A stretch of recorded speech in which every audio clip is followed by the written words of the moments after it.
আসসালামু আলাইকুম ভিউয়ার্স, কেমন আছেন আপনারা? আজকে আর একটা মজার ব্লগ নিয়ে আপনাদের সামনে হাজির হলাম। বৈশাখের অনুষ্ঠানের রিহার্সেল হচ্ছে আমাদের ইনার হুইলের প্রেসিডেন্ট সাজিদা আপার বাসায়। এই যে দেখেন, আমরা রিহার্সেলে আসছি, কিন্তু সবাই রোজা রেখেছি। আর আমরা তো আনন্দ করি আর সমাজের জন্য কাজ করি, সাথে নিজেরা ফুর্তি করি। তো আমরা রিহার্সেল করছিলাম, হঠাৎ ইফতারের সময় হয়ে গেল, রোজার পরে সাক্ষী রোজা। তো সাজিদা আপা সব সময়ের মতো বিশাল বিশাল আয়োজন করেছিল। আর ইফতার আমরা সবাই করছি একসাথে, যারা রোজা রেখেছি তারাও, যারা রোজা রাখিনি তারাও। আর আপা তো সব সময় অনেক কিছু রেডি করে। থাই ক্লিয়ার স্যুপ ছিল, মিতা আপা খুব মজা করে খাচ্ছিল, আমি আবার সে মজা করছিলাম মিতা আপার সাথে। মিতা আপা আমার অনেক প্রিয় আপা। তো সাজিদা আপা সব আপারা ইফতার করছে, শুরু হয়ে গেল রিহার্সেল।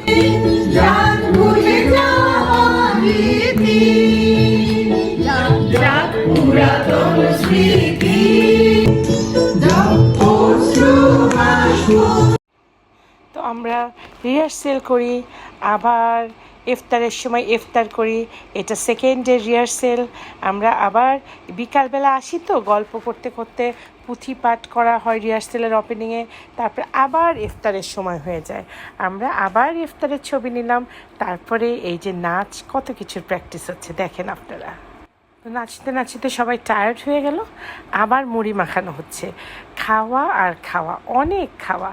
আমরা সবাই প্রচুর পরিমাণে সবাই মিলে একসাথে পিকনিকের মতো আনন্দ হয়, খাবার দাবার খাওয়া হয়, সাথে গানা বাজনাও হয়। কেমন লাগে বলেন তো? খুব ভালো লাগে জানেন। বাসায়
তো এভাবে আমাদের রিহার্সেল চলছে। আর ছবিগুলো রেখে দিলাম আমার মিষ্টিস ড্রিমে। শুধু কিন্তু এসো বৈশাখ না, আরও অনেক গান আছে, তো সেগুলো এখন দিয়ে দিলে তো সারপ্রাইজ থাকবে না। ওগুলো মূল অনুষ্ঠানের দিনই আপনাদের সামনে প্রচার করব। এতদিন ভালো থাকেন, অপেক্ষায় থাকেন আমাদের পয়লা বৈশাখের অনুষ্ঠানে। ধন্যবাদ।